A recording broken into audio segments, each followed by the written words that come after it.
And with that,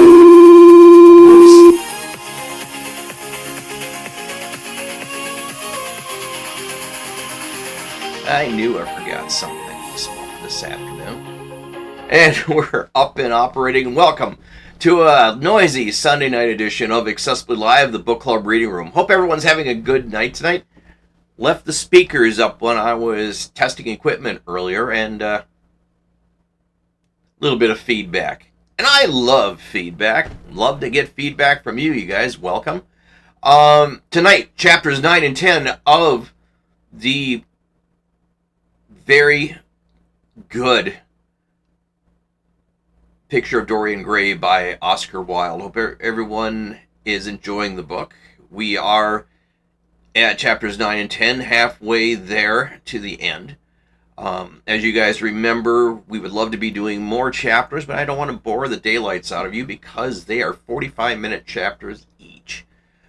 And as much as I love a long chapter per book, I don't want to do that to you guys. So sit back, relax. We will be getting into the book shortly. Don't forget, we do have a new email for everybody to give us a yell at. It is joelk_OG at protonmail.com. That's joelk_OG at protonmail.com. Let us know where you guys are watching from. I've gotten a few emails from around the country.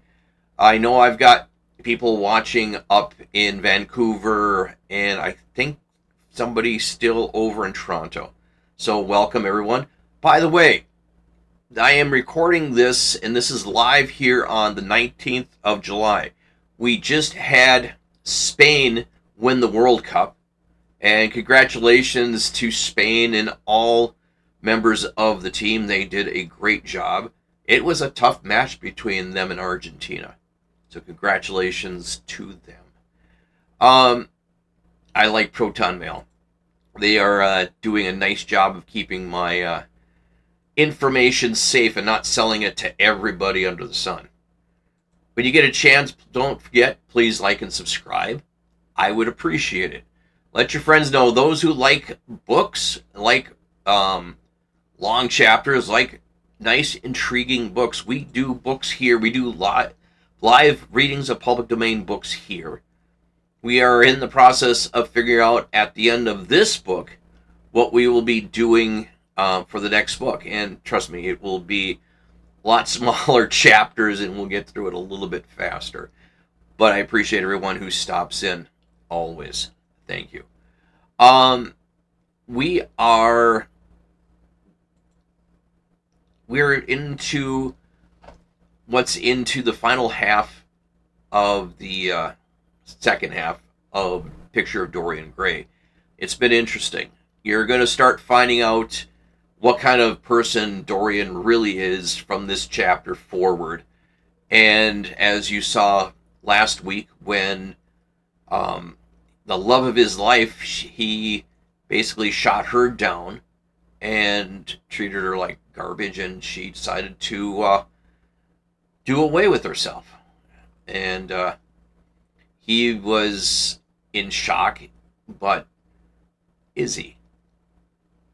We find out more with the next two chapters tonight. Let us begin chapters 9. I gotta adjust this stupid chair because I left the speakers on earlier, and I had to turn them off and not have any more feedback. Although I do like feedback, but not that kind of feedback. Chapter 9. As he was sitting at breakfast next morning, Basil Hallward was shown into the room. "I am so glad I found you, Dorian," he said gravely.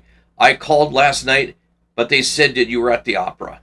Of course, I knew that was impossible. But I wish you had left word where you had really gone to. I passed a dreadful evening, half afraid that one tragedy might be followed by another. I think you might be telegraphed for me when you heard it first. I read it quite by chance in the late edition of the Globe that I picked up at the club. I came here at once, and was miserable at not finding you. I can't tell you how heartbroken I am about the whole thing. I know you must suffer. But where were you? Did you go down and see the girl's mother? For a moment I thought of following you there. They gave the address in the paper. Somewhere on Euston Road, isn't it? But I was afraid of intruding upon the sorrow that I could not enlighten. Poor woman, what a state she must be in, and her only child too. What did you say? Did she say all about it?" "My dear Basil, how do I know?" muttered Dorian Gray, sipping some pale yellow wine from a delicate gold-beaded bubble of Venetian glass and looking dreadfully bored. "I was at the opera." "You should have come there. I met Lady Gwendolen, Harry's sister, for the first time. We were in her box. She was perfectly charming, and Patty sang divinely. Don't talk about horrid subjects. If one doesn't talk about a thing, it never happened. It is simply expression, as Harry says, that gives reality to things. I may mention that she was not the woman's only child. There was a son. A charming fellow, I believe. But he is not on the stage. He is a sailor or something. And now, tell me about yourself, and what are you painting?" "You went to the opera?" said Hallward, speaking very slowly, with a strange touch of pain in his voice. "You went to the opera while Sybil Vane was lying dead in some sordid lodging?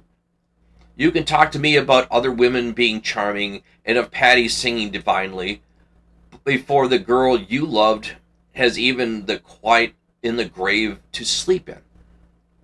Why, man, there are horrors in store for that little white body of hers." "Stop, Basil.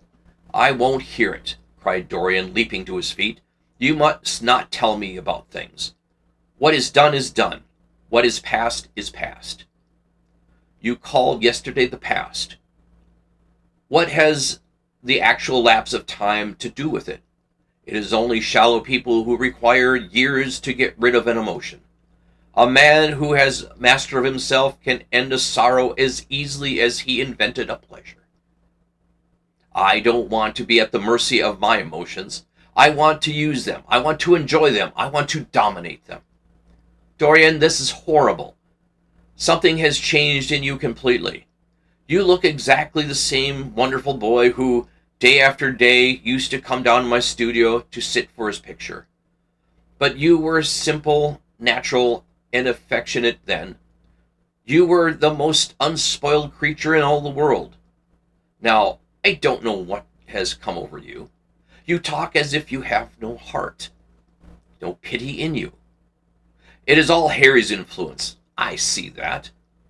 The lad flushed up, and going to the window, looked out for a few moments on the green, flickering, sun-lashed garden. "I owe you a great deal to Harry, Basil," he said at last. "More than I owe you. You only taught me to be vain." "Well, I am punished for that, Dorian, or I shall be some day." "You don't know what you mean, Basil," he exclaimed, turning around. "You don't know what you want. What do you want?" "I want the Dorian Gray I used to paint," said the artist sadly. "Basil," said the lad, going over to him and putting his hand on his shoulders, "you have come too late. Yesterday, when I heard that Sybil Vane killed herself—" "Killed herself? Good heavens! Is there no doubt about that?" cried Hallward, looking up at him with an expression of horror. My dear Basil, surely you don't think it was a vulgar accident. Of course she killed herself. The elder man buried his face in his hands. How fearful, he muttered, and shuddered ran through him. No, said Dorian Gray. There is nothing fearful about it. It is one of the great romantic tragedies of the age. As a rule, people who act led to the most commonplace lives. They are good husbands and or faithful wives, or something tedious.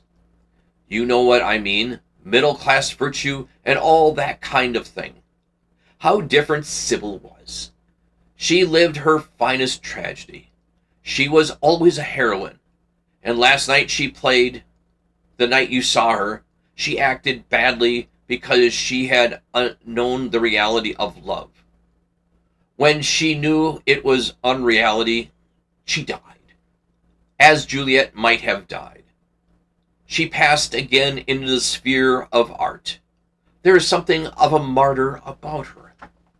Her death has all the pathetic uselessness of martyrdom, all its wasted beauty. But as I was saying, you must not think I have not suffered. If you have come in yesterday at a particular moment, about 5:30 perhaps, or 5:45, you would have found me in tears. Even Harry, who was here, who brought me the news, in fact, had no idea what I was going through. I suffered immensely. Then it passed away.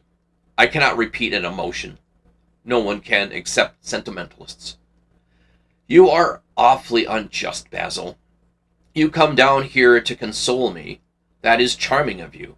You find me consoled, and you are furious. How like a sympathetic person.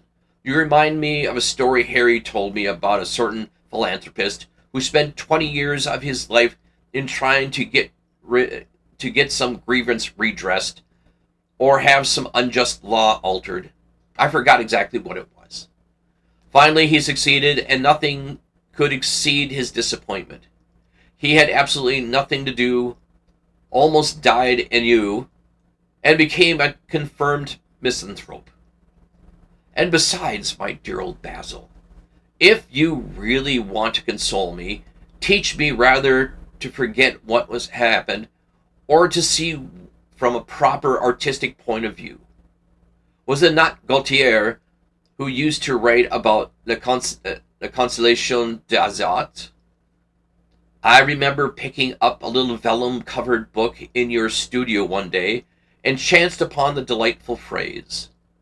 Well, I am not like that young man you told me of when we were down at Marlow together. The young man who used to say that yellow satin could console one of all miseries of life. I love beautiful things that one can touch and handle. Old Brodicker's, green bronzes, lacquer work, carved ivories, exquisite surroundings, luxury, pomp. There is much to be got from all of these. But the artistic temperament they create, or at any rate reveal, is still more to me.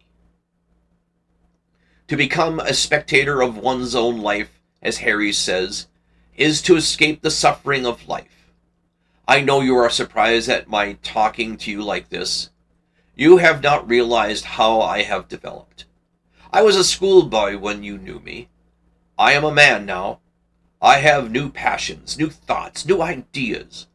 I am different, but you must not like me less. I am changed, but you must always be my friend. Of course, I am very fond of Harry, but I know that you are better than he is. You are not strong, you are not too much afraid of life, but you are better. And how happy we used to be together. Don't leave me, Basil, and don't quarrel with me. I am what I am. There is nothing more to be said. The painter felt strangely moved. The lad was infinitely dear to him, and his personality had been the great turning point in his art. He could not bear the idea of reproaching him any more. After all, his indifference was probably merely a mood that would pass away. There was much in him that was good, so much in him that was noble. "Well, Dorian," he said at length, with a sad smile, "I won't speak to you again about this horrible thing after today. I only trust your name won't be mentioned in connection with it. The inquest is to take place this afternoon. Have they summoned you?" Dorian shook his head, and with a look of annoyance passed over his face at the mention at the word inquest. There was something of a crude and vulgar about everything of this kind. "They don't know my name," he answered. "But surely she did." "Only my Christian name. And I'm quite sure she never mentioned to anyone. She told me once that they were all rather curious to learn who I was, and that she never invariably told them my name was Prince Charming. It was pretty of her. You must do me a drawing of Sybil, Basil. I should like to have something more of her than a memory of a few kisses and some broken, pathetic words." "I will try to do something, Dorian, if it would please you. But you must come and sit with me again. I can't get on without you." "I can never sit to you again, Basil. It's impossible," he exclaimed, starting back. The painter stared at him. "My dear boy, what nonsense," he cried. "What do you mean you don't like what I did of you? Where is it? Why have you pulled the screen in front of it? Let me look at it. It is the best thing I have ever done. Do you take the screen away, Dorian? It is simply disgraceful of your servant hiding my work like that. I felt the room looked different as I came in." "My servant has done nothing to it, Basil. You don't imagine I would let him rearrange my room for me. He settles my flowers for me sometimes. That is all. No, I did it myself. The light was too strong on the portrait." "Too strong? Surely not, my dear fellow. It is an admirable place for it. Let me see it." And Hallward walked towards the corner of the room. A cry of terror broke from Dorian's lips, and he rushed between the painter and the screen. "Basil," he said, looking very pale, "you must not look at it. I don't wish you to." "Not look at my own work? Are you serious?" Why shouldn't I look at it?" exclaimed Hallward, laughing. "If you look at it, Basil, on my word of honor, I will never speak to you again as long as I live. I am quite serious. I don't offer any explanation, and you are not to ask for any. But remember, if you touch the screen, everything is over between us." Hallward was thunderstruck. He looked at Dorian Gray in absolute amazement. He had never seen him like this before. The lad was actually pallid with rage. His hands were clenched, and his pupils of his eyes were like discs of blue fire. He was trembling all over. "Dorian, don't speak." "But what is the matter? Of course I won't look at it if you don't want me to," he said, rather coldly, turning on his heel and going over towards the window. "But really, it seems rather absurd that I shouldn't see my own work, especially as I am going to exhibit it in Paris in the autumn. I shall probably have to give it another coat of varnish before that, so I must see it some day, and why not today?" "To exhibit it? You want to exhibit it?" exclaimed Dorian Gray, a strange sense of terror creeping over him. Was the world to be shown his secret? We're people to gape at the mystery of life. That was impossible. Strange, something he did not know what, had to be done at once. Yes, I don't suppose you will object to that. Georges Petit is going to collect all my best pictures for a special exhibition at the Rue des Seize, which will open the first week in October. The portrait will only be away a month. I should think you should easily spare it for that time. In fact, you are sure to be out of town. If you keep it always behind a screen, you can't care much about it. Dorian Gray passed his hand over his forehead. There were beads of perspiration there. He felt that he was on the brink of a horrible danger. You told me a month ago that you would never exhibit it, he cried. Why have you changed your mind? You people who go in for being consistent have just as many moods as others have. The only difference is that your moods are rather meaningless. You can't have forgotten what you assured me most solemnly, that nothing in the world would induce you to send it to any exhibition. You told Harry the same thing. He remembered that Lord Henry had said to him once, half seriously and half in jest, if you want to have a strange quarter of an hour, get Basil to tell you why he won't exhibit your picture. He told me why he wouldn't, and it was a revelation to me. Yes, perhaps Basil, too, had his secret. He would ask him and try. Basil, he said, coming over quite close and looking at him straight in the face, we have each of us a secret. Let me know yours, and I shall let you know mine. What was your reason for refusing to exhibit my picture? The painter shuddered in spite of himself. Dorian, if I told you, you might like me less than you do, and you would certainly laugh at me. I could not bear you doing either of those two things. But if you wish me never to look at your picture again, I am content. I have always you to look at. If you wish the best work to be done, to be hidden from the world, I am satisfied. Your friendship is dearer to me than any fame or reputation. No, Basil, you must tell me, insisted Dorian Gray. I think I have the right to know. His feeling of terror had passed away, and curiosity had taken its place.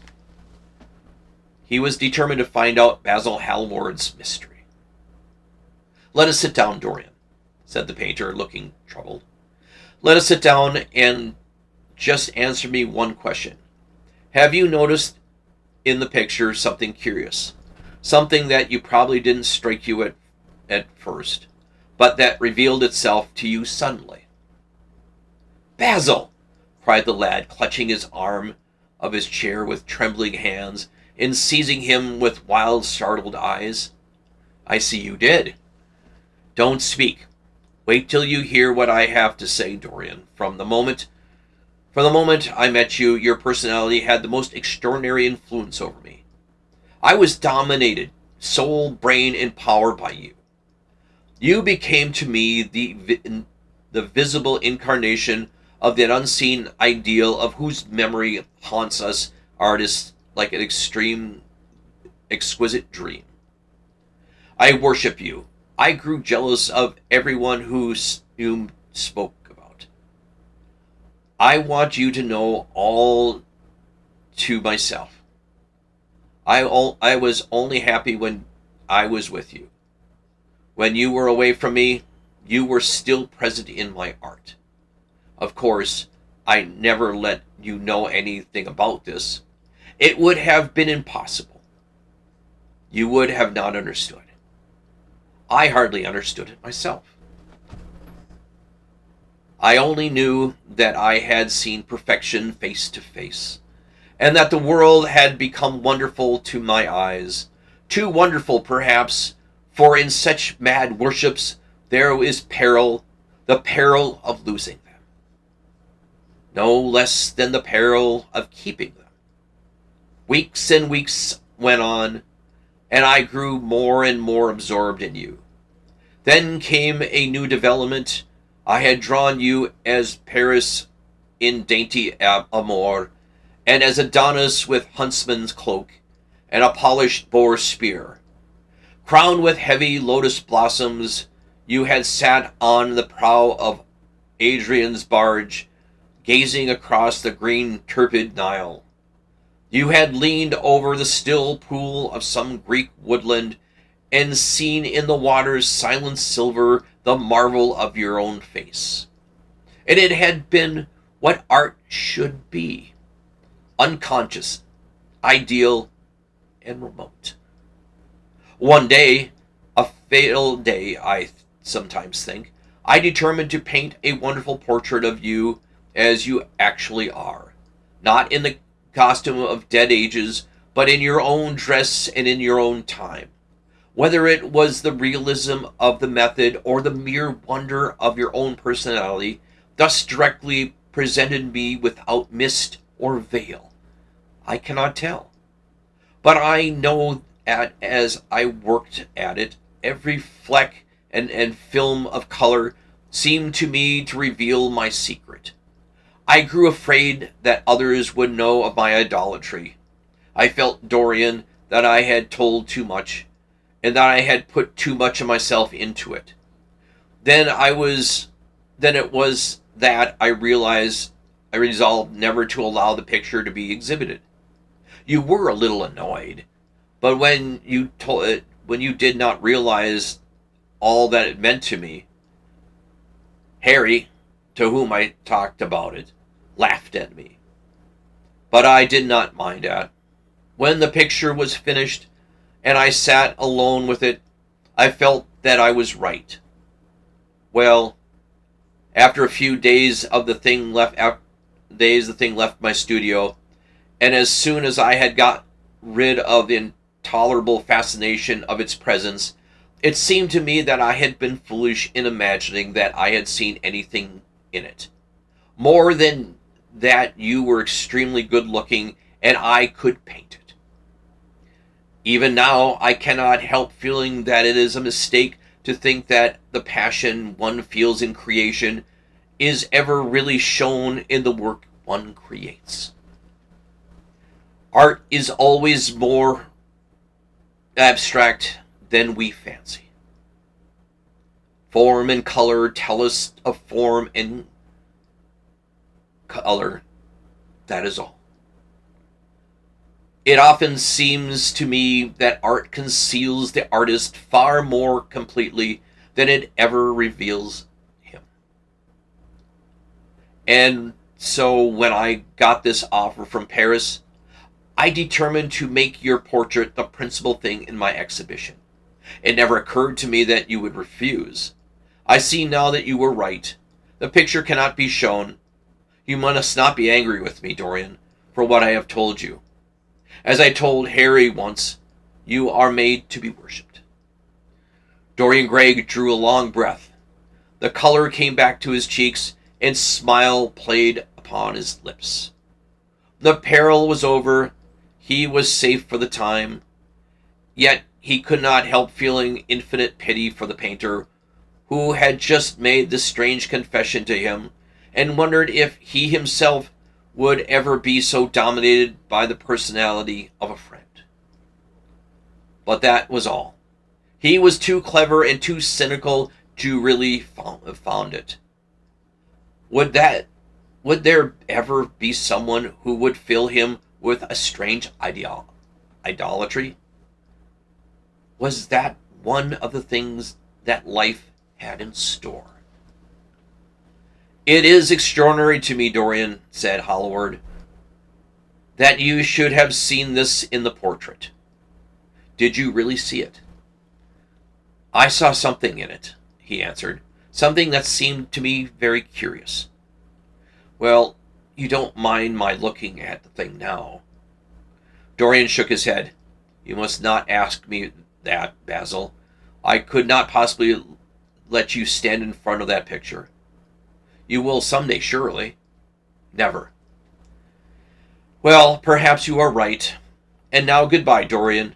You have been the one person in my life who has really influenced my art.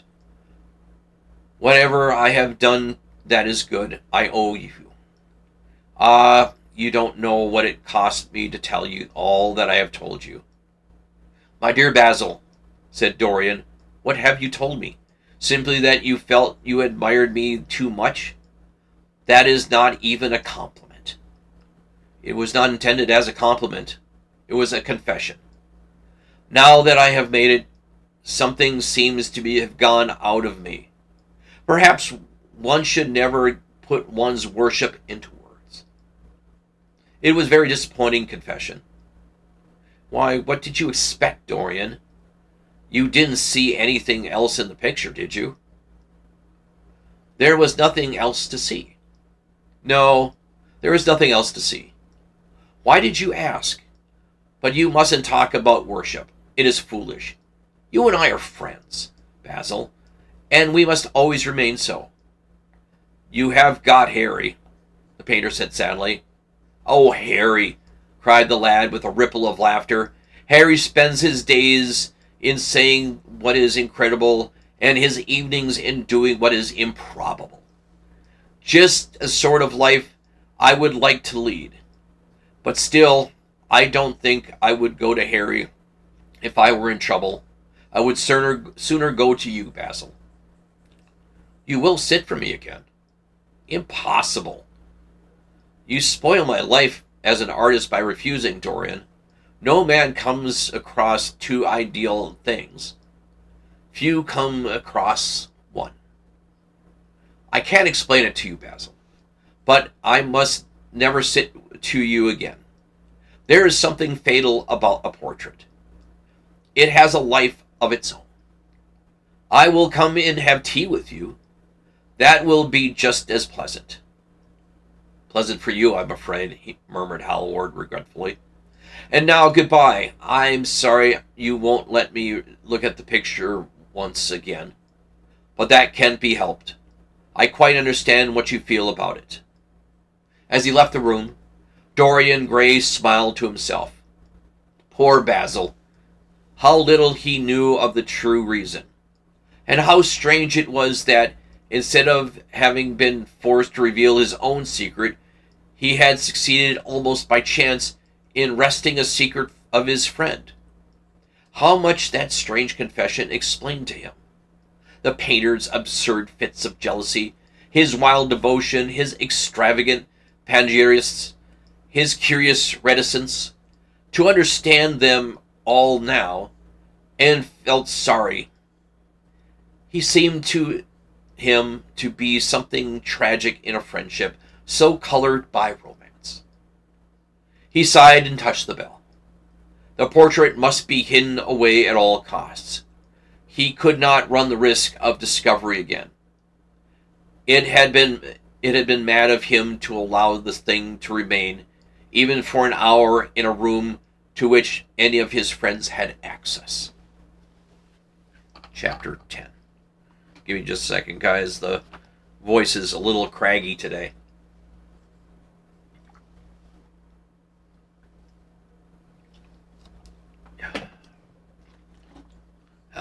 Tea. A wonderful thing. All right. Chapter 10.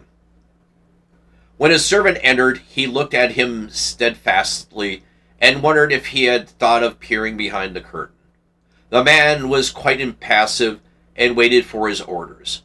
Dorian lit a cigarette and walked over to the glass and glanced into it. He could see the reflection of Victor's face perfectly. It was like a mask of servility. There was nothing to be afraid of there. Yet he thought it best to be on guard. Speaking very slowly, he told him to tell the housekeeper that he wanted to see her, and then to go to the frame maker and ask him to send 2 men around at once. It seemed to him that the man left the room. His eyes wandered in the direction of the screen.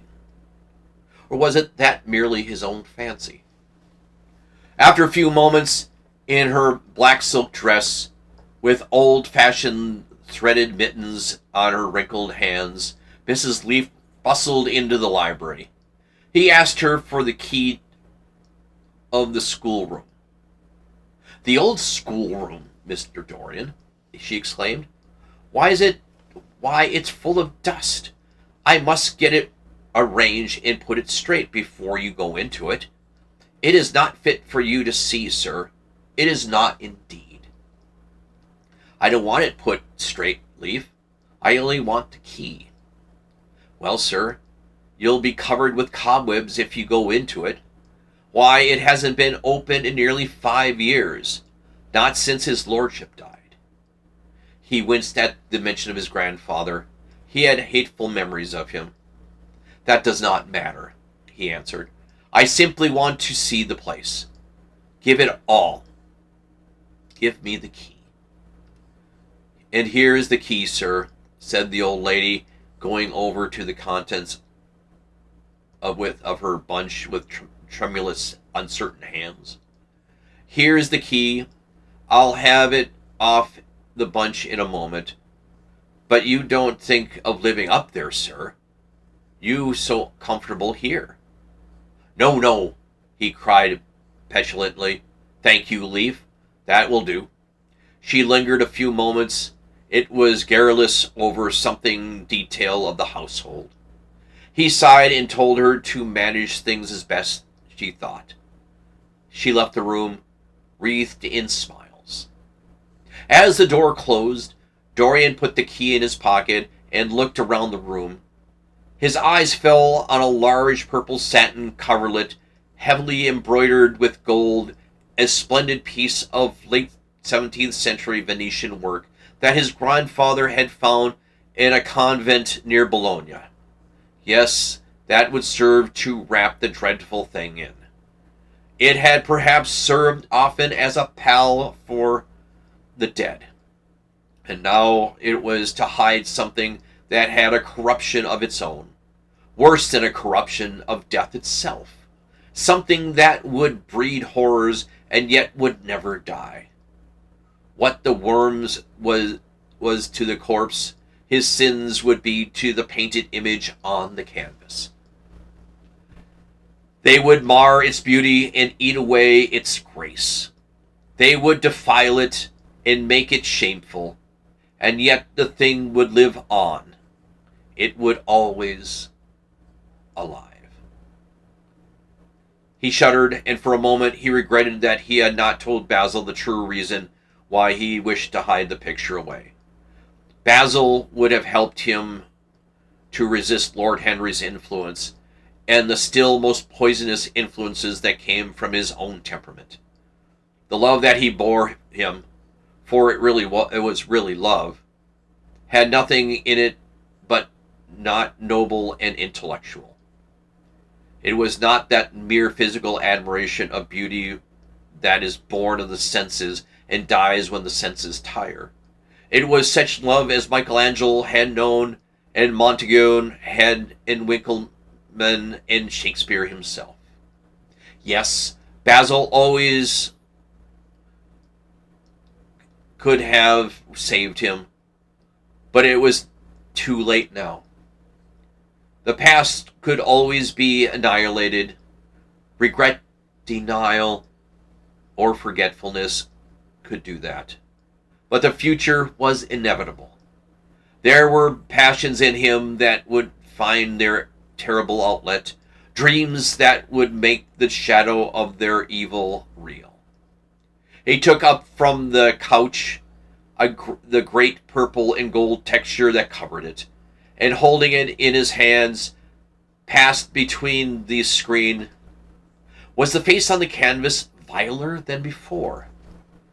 It seemed to him that it had unchanged, and yet his loathing of it was intensified. Gold hair, purple eyes, rose-red lips, they all were there. It was simply the expression that had altered. That was horrible in its cruelty.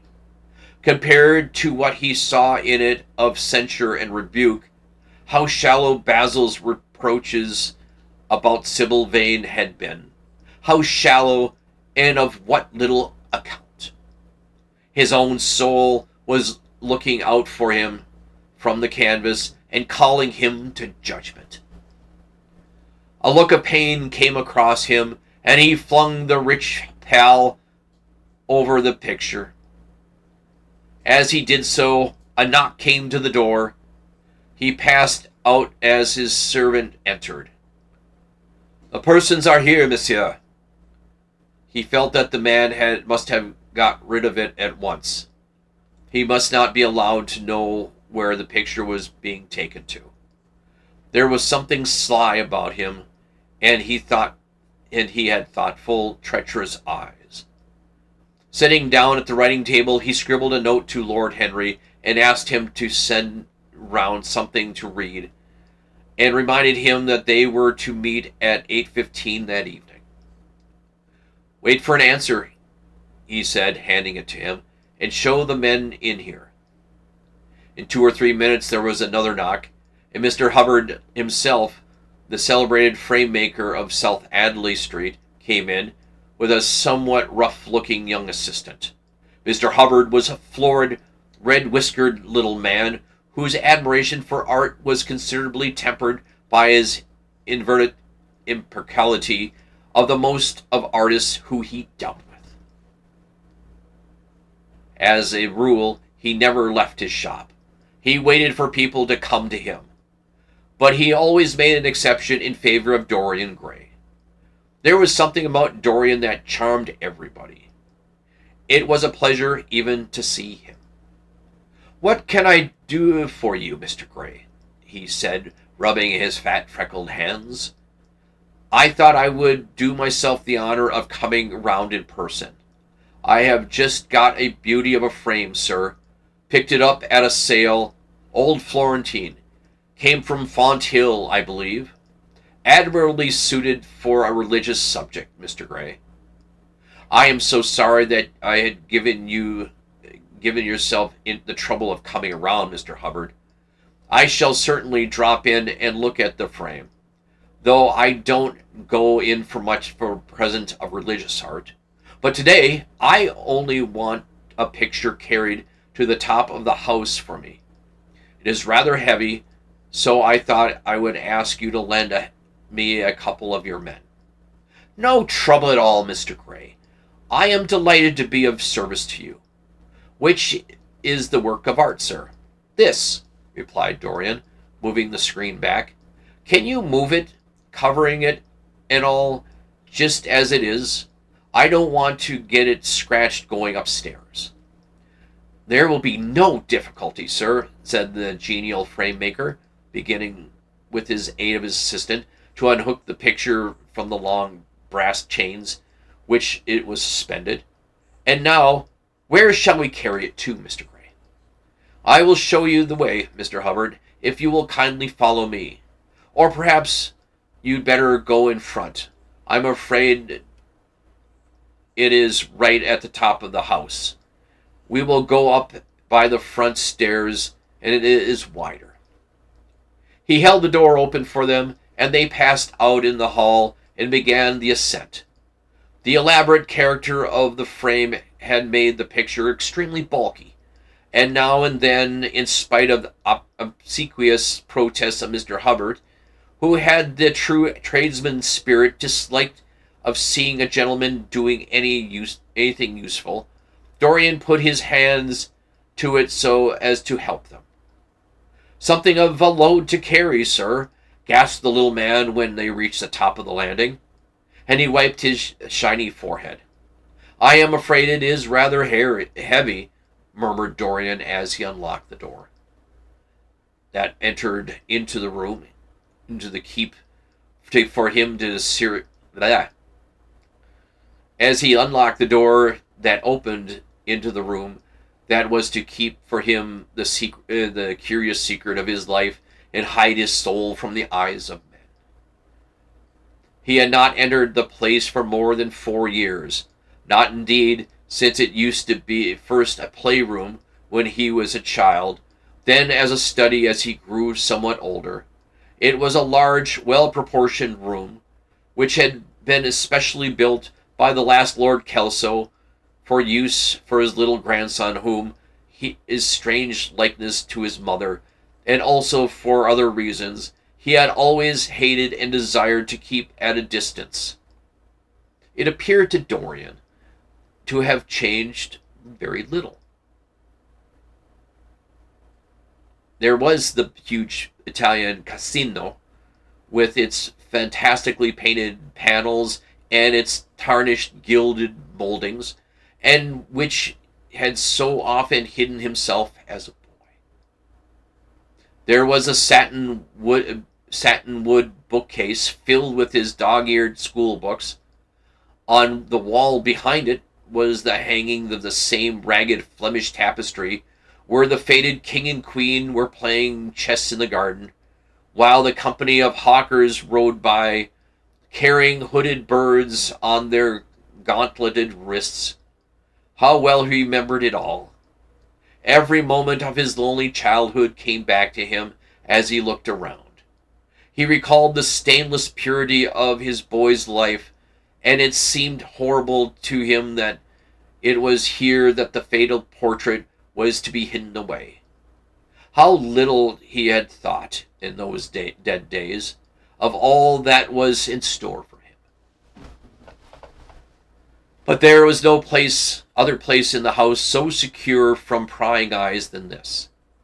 He had the key, and no one else could enter it. Beneath the purple pale, the face painted on the canvas could grow bestial, sodden, and unclean. What did it matter? No one could see it. He himself would not see it. Why should he watch the hideous corruption of his soul? He kept his youth. That was enough. And besides, might not his nature grow finer after all? There is no reason that the future could be so full of shame. Some love might come across his life and purify him and shield him from all these sins seemed to be already stirring in his spirit and flesh. Those curious, unpictured sins whose very mystery lent him the subtlety and their charms. Perhaps some day the cruel look would pass away from the scarlet sensitive mouth, and he might show the world Basil Hallward's masterpiece. No, that was impossible. Hour by hour, week by week, the thing upon the canvas was growing old. It might escape the hideousness of sin, but the hideousness of age was in store for it. The cheeks would become hollow or flaccid. Yellow crow's feet would creep around the fading eyes and make them horrible. The hair would lose its brightness, and the mouth would gape or droop, would be foolish or gross, as the mouths of old men are. There would be the wrinkled throat, the cold blue-veined hands, the twisted body that he remembered in its grandfather, who had been so stern to him in his boyhood. The picture had been concealed. There was no help for it. "Bring it in, Mr. Hubbard, please," he said, wearily turning around. "I am sorry to have kept you so long. I was thinking of something else." "Always glad to have a rest, Mr. Gray," answered the frame-maker, who was gasping for breath. "Where shall we put it, sir?" "Oh, anywhere. Here will do. I don't want to have it hung up. Just lean it against the wall, thanks." "Might one look at the work of art, sir?" Dorian started. "It would not interest you, Mr. Hubbard," he said, keeping his eye on the man. He felt ready to leap upon him and fling him to the ground if he dared lift the gorgeous hanging that covered the secret of his life. "I shan't trouble you any more now. I am much obliged for your kindness in coming around." "Not at all, Mr. Gray. Ever ready to do anything for you, sir." And Mr. Hubbard tramped downstairs, followed by his assistant, who glanced back at Dorian with a look of shy wonder in his rough, uncomely face. He had never seen anyone so marvelous. When the sound of their footsteps had died away, Dorian locked the door and put his key in his pocket. He felt safe now. No one would ever look upon that horrible thing. No eye but his would ever see his shame. Once reaching the library, he found that it was just after 5 o'clock, and that tea had been already brought up. On a little table of dark perfumed wood, thickly encrusted with nacre, a present from Lady Radley, the guardian's wife, a pretty profile invalid, who had spent the preceding winter in Cairo, was lying a note from Lord Henry, and beside it was a book bound in yellow paper, the cover slightly torn and the edges soiled. A copy of the third edition of St. James' Gazette had been placed on the tea tray. It was evident that Victor had returned. He wondered if he had met the men in the hall as they were leaving the house, and had wormed out of them what he was doing. He would be sure to miss the picture. He had no doubt he missed it already, while he had been laying the tea things. The screen had not been set back, and the blank space was visible on the wall. Perhaps some night he might find himself creeping upstairs and trying to force the door of the room. It was a horrible thing to have to spy on one's house. He had heard of rich men who had been blackmailed all their lives by some servant who had read a letter or overheard a conversation or picked up a card with an address or found beneath the pillow a withered flower or a shred of crumpled lace. He sighed, and having poured himself some tea, opened Lord Henry's note. It was simply to say that he sent him around the evening paper and a book that he might find of interest, and that he would be at the club at 8:15. He opened the St. James languidly and looked at it. A red pencil mark on the fifth page caught his eye. It drew attention to the following paragraph. Inquest on actress. An inquest was held this morning at the Bell Tavern, Houghton Road, by Mr. Danby, the district coroner, on the body of Sybil Vane, a young actress recently engaged at the Royal Theatre, Holborn. The verdict of death by misadventure was returned.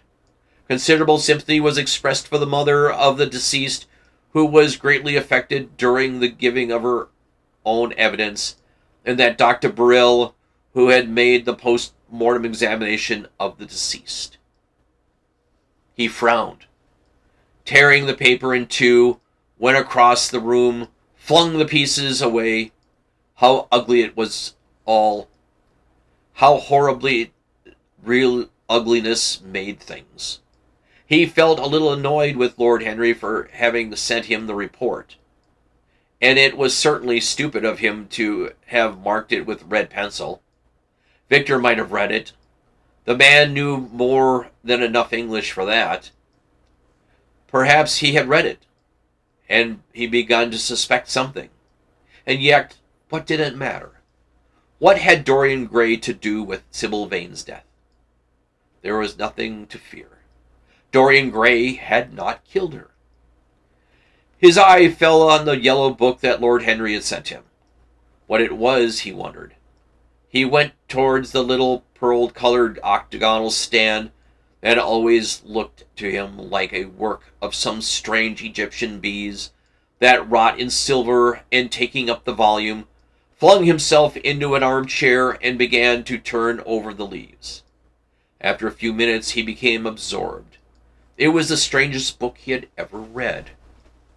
It seemed to him that an exquisite raiment, and to the delicate sounds of flutes, and the sins of the world were passing in dumb show before him.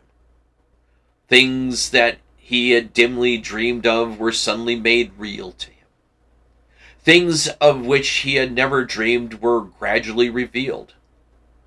It was a novel without a plot, and with only one character being, indeed, simply a psychological study of a certain young Parisian who spent his life trying to realize in the 19th century all the passions and modes of thought that belonged to every century except his own. And to sum up, it was, as it were, in himself the various moods through which the world spirit had ever passed, loving for their mere artificiality those renunciations that men have unwisely called virtue, says such as natural-born rebellion that wise men still call sin.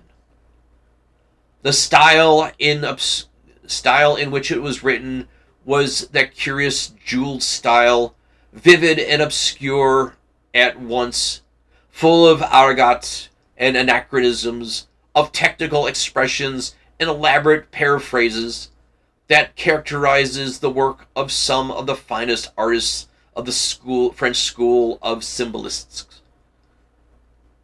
There were in its metaphors as monstrous as orchids and as subtle of color. The life in senses were described in terms of mystical philosophy. One hardly knew at times whether one was reading a spiritual ecstasies of some medieval saint or the morbid confessions of a modern sinner. It was a poisonous book. The heavy odor of incense seemed to cling to its pages and to trouble the brain.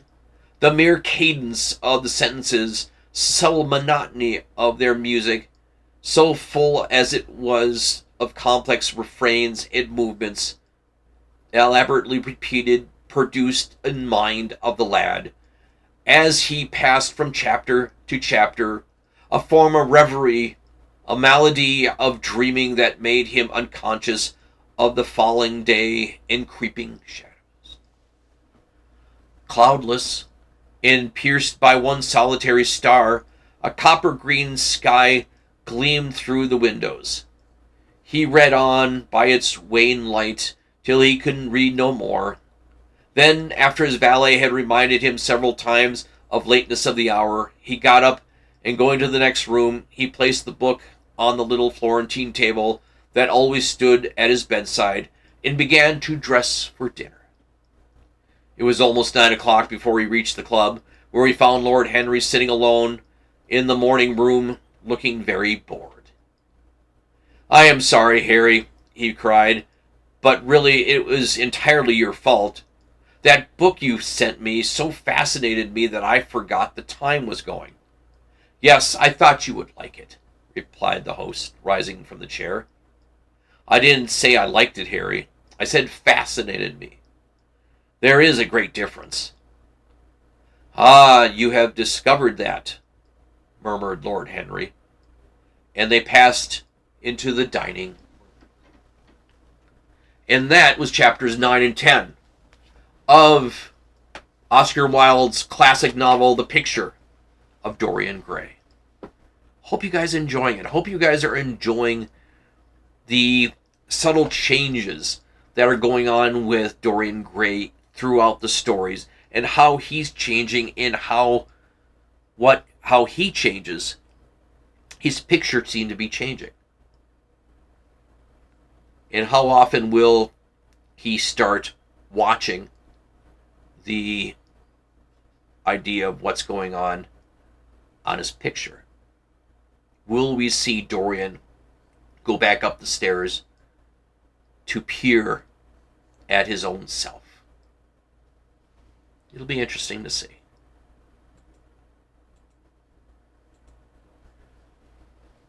I'm glad you guys are here enjoying it with me. I appreciate it.